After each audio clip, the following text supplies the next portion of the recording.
Itu pokok pisang itu nyangkut di tiang listrik. Setinggi mana itu kira-kira airnya ya? Sangat tinggi sekali ya. Ini sampai 30 meter nih Bang? Ya. Ada? 220 meter ini ada nih.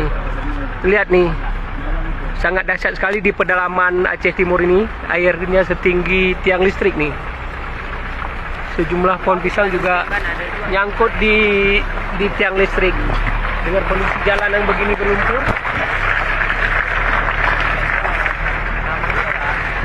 Ini perjalanan menuju pulang dari Sahraja, Kecamatan Pantai Bidari.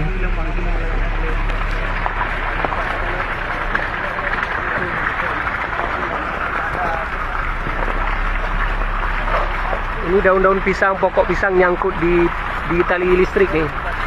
Kira-kira setinggi itulah ketinggian air di pedalaman Aceh Timur, tepatnya di kawasan Sahraja, Sijudo, dan kecamatan dalam kecamatan Pantai Bidari Kabupaten Aceh Timur.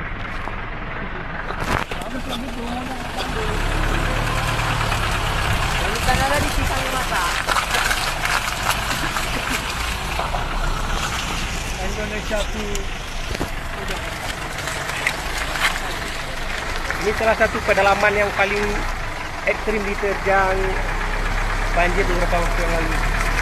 Rombongan Bupati Aceh Timur Iskandar Usman Assalaki mengantar logistik ke kawasan ini.